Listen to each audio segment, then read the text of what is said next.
Bonjour à tous, bonjour à toutes. Aujourd'hui, j'aimerais vous parler des constellations familiales.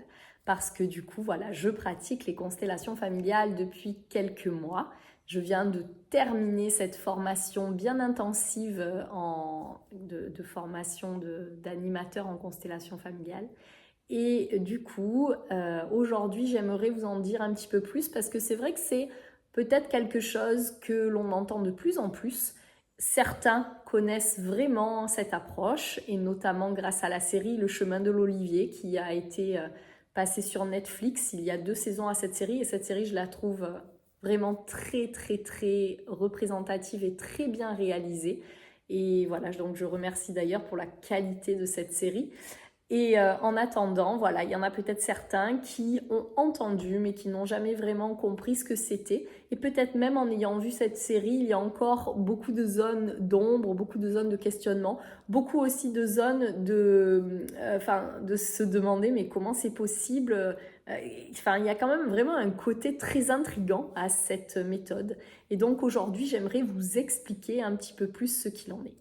Donc les constellations familiales ou constellations systémiques plus justement.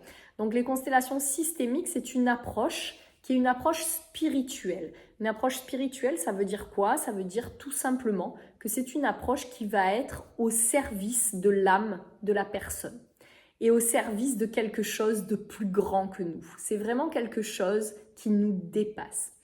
Et donc, cette approche spirituelle, c'est une approche thérapeutique brève, parce que ça peut être en une séance, en quelques séances. C'est vraiment quelque chose qui va être une approche orientée solution.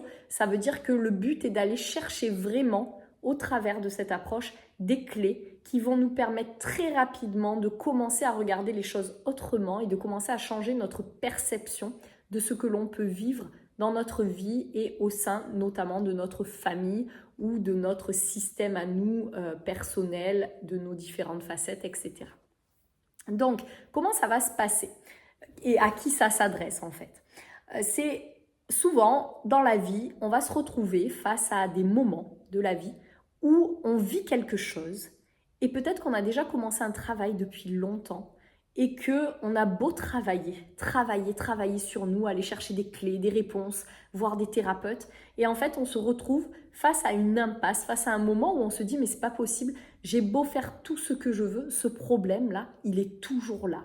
Par exemple, je sais pas, ce problème de phobie, cette peur, elle est toujours là. Ou le fait d'être tout le temps en conflit avec les autres est toujours là, malgré tout ce que je fais et malgré l'apaisement que je trouve à l'intérieur de moi.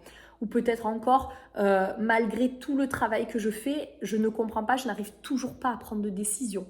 Ou c'est comme si à chaque fois que je vis une situation, c'est comme s'il me manquait toujours quelque chose, alors que je suis reconnaissante, je vois tout ce que j'ai, mais pour autant, il y a quelque chose en moi qui fait qu'il me manque toujours quelque chose. Ou peut-être, dans ma vie, j'ai beau vivre tout ce qu'il y a de plus beau, j'ai beau avoir une existence parfaitement belle, j'ai tout ce que je veux, et pourtant, il y a toujours ce fond de grosse tristesse ou ce vide intérieur.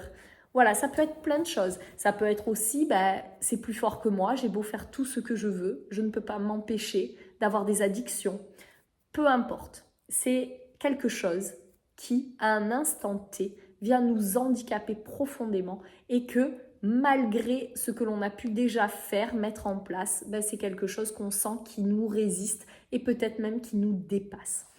Et donc, dans ces cas-là, on peut prendre cette problématique avec cette approche, cet angle des constellations systémiques. Et dans ce cas-là, on va venir, dans un premier temps, poser une demande par rapport à ce que l'on est en train de vivre. Donc imaginons, je vis que des conflits dans ma vie, ma demande, ça va être tout simplement, je veux être en paix. Et à partir de cette demande, l'animateur va venir placer des personnes ou placer des concepts avec soit des étiquettes, des petits papiers si c'est une constellation en individuel, donc c'est-à-dire le thérapeute face à son patient, soit ça peut aussi se faire en groupe et dans ce cas-là, la personne qui fait sa constellation va aller chercher une autre personne et lui demander est-ce que tu veux bien représenter mon père? Est-ce que tu veux bien me représenter? Est-ce que tu veux bien représenter la paix? Est-ce que tu veux bien représenter les conflits? Voilà.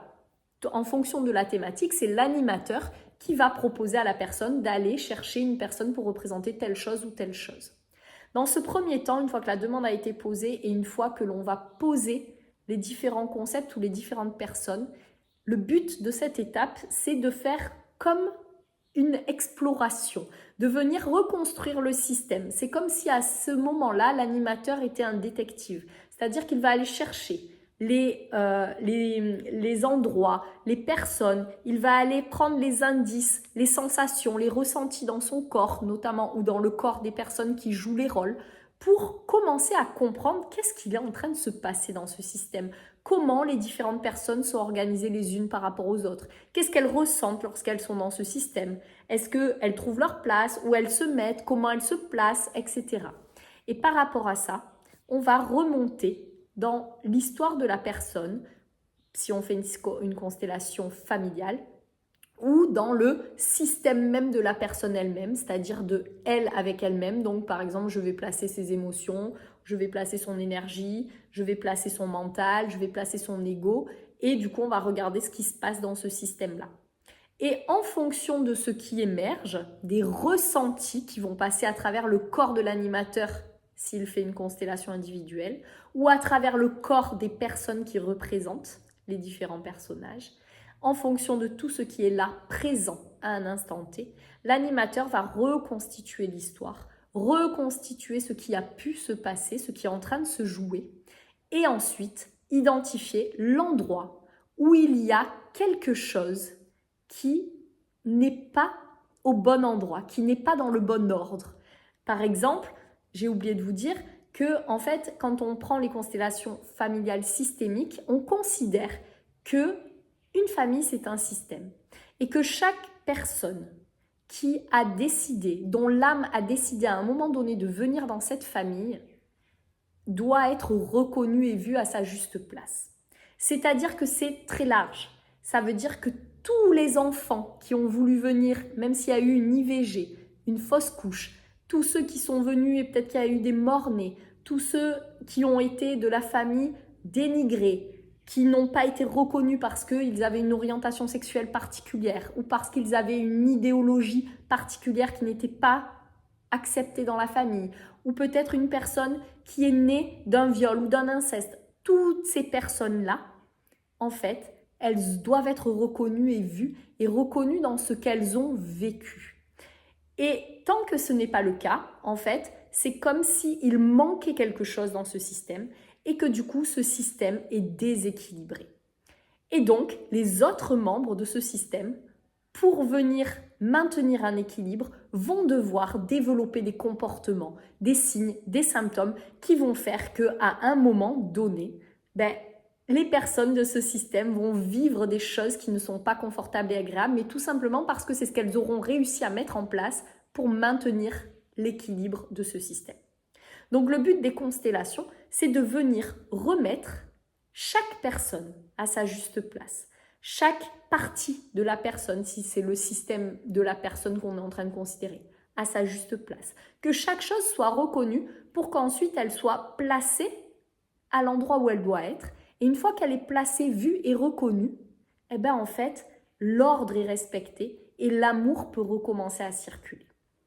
Donc cette méthode, c'est vraiment une méthode qui va venir remettre de l'ordre en reconnaissant les choses. On est sur des faits, on n'est pas du tout sur du jugement. C'est-à-dire que même si une personne dans une famille a commis un crime ou a commis des atrocités, ou peut-être a participé à la guerre, ou peut-être a violé des personnes ou autres, et que cette personne du coup, elle n'est pas reconnue dans le système, en fait, cette personne, on ne va pas venir l'excuser de ce qu'elle a fait. Elle est responsable de ses actes et on ne va pas lui enlever la responsabilité de ses actes. Mais justement, on va pouvoir reconnaître ce qu'elle a fait, peut-être même reconnaître que ce qu'elle a fait, c'est parce que en fait, elle a vécu elle-même quelque chose de traumatisant et que ça a été le seul comportement qu'elle a pu avoir pour pouvoir survivre et s'en sortir. Et une fois que ça a été vu et reconnu, le but est de lui rendre son destin, de lui rendre ce qui lui appartient pour nous pouvoir nous libérer en fait de cette loyauté, de ce lien qui existe entre cette personne non reconnue et nous, pour qu'enfin on puisse ne plus porter ce que elle a vécu, ce que elle a porté.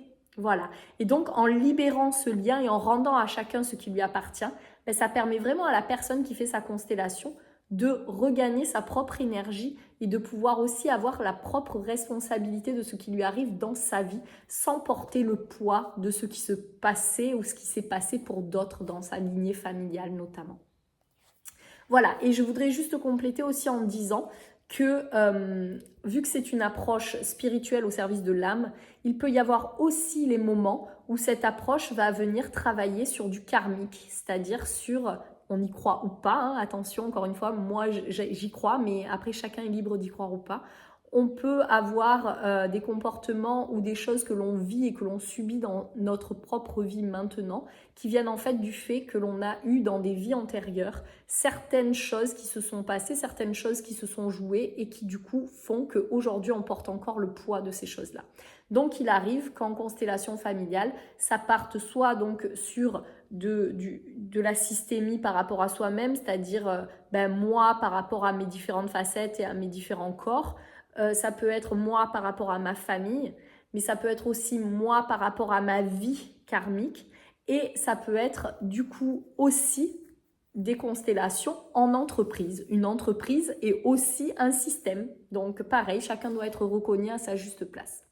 Voilà, et donc une fois que le système a été reconstruit, qu'on a identifié l'endroit où ça bloquait, l'endroit où en fait il y a eu un nœud, l'endroit où une personne n'a pas été reconnue à sa propre place, le but c'est qu'ensuite l'animateur puisse permettre aux personnes de verbaliser des phrases de réparation qui vont être de phrases de réparation ultra simples, mais qui vont juste permettre de voir et de reconnaître chacun à la place qu'il a et qu'il occupe. Et dans cette situation-là, en faisant ça, ça va venir libérer les choses, réparer et permettre que l'énergie se remette en circulation et que l'amour puisse circuler librement. Voilà, et donc les constellations familiales, c'est une approche où on va pouvoir voir apparaître des résultats très rapidement. Donc peut-être on fait une constellation et dans la foulée, directement, il y a quelque chose qui se libère et un poids qui part et du coup, directement, il y a des choses qui bougent. Ou peut-être c'est dans les jours, les semaines que ça va se passer. Et l'effet peut aller même jusqu'à 2 ans. Et peut-être même que si on ne voit pas les choses tout de suite, on va les voir vraiment dans longtemps. Ou peut-être qu'on commence à voir des choses très vite et qu'on se dit, ah ben ça y est, ça a déjà agi. Mais en fait, ça agit à un premier niveau superficiel. Puis ensuite, ça va agir, dès que ce niveau superficiel sera bien stabilisé, ça va agir un peu plus en profondeur. Et ça continue comme ça pendant les 2 années à venir. Voilà, donc c'est une méthode qui est très très très puissante, dans laquelle le corps et les ressentis sont au centre de ça. Et on est vraiment sur le fait que les constellations familiales, c'est quelque chose qui doit être vu à un instant T. Quand des personnes sont là et se rencontrent, c'est ça qui doit être vu, c'est ça qui doit émerger. Et ce n'est pas une vérité scientifique, ça veut dire que ce qui va sortir peut-être ne sera pas prouvé, mais c'est pas grave, c'est ce qui a besoin d'être vu. Et ce qui va être important, c'est vraiment les mots qui vont être prononcés et l'impact que ces mots vont avoir chez la personne. Quelle résonance ça va avoir. Excusez-moi. Le but est aussi, une fois qu'on a fait une constellation, de pouvoir la laisser œuvrer sans s'accrocher à ce qui a été dit. Il y a eu à un moment donné un espace qui a été ouvert, où on a pu voir des choses émerger, où les choses ont été libérées, ont été réparées. Et ensuite, l'idée, c'est vraiment d'accepter de laisser faire, de laisser se passer les choses qui ont été dites pour que tout se remette dans son juste équilibre. Et si on arrive à accepter ça, accepter de lâcher, accepter d'oublier cette constellation, c'est là que derrière, waouh, on voit apparaître énormément de belles choses. Voilà, j'espère avoir été claire. N'hésitez pas en tout cas à me questionner sur cette approche. Donc à l'heure actuelle, moi je pratique les constellations familiales en entretien individuel. Ça peut être en visio ou en présentiel. Et puis dans les jours, dans les mois à venir, il y aura aussi des ateliers de groupe. Donc si vous êtes intéressé, vous n'hésitez pas à me contacter. via mon site internet. Vous pouvez même sur mon site internet vous inscrire en donnant votre mail pour que si je mets en place un atelier notamment, je puisse vous contacter. Voilà, donc ces ateliers auront lieu à La Ciotat. Je vous souhaite à tous et à toutes une très très belle journée et je vous dis à bientôt.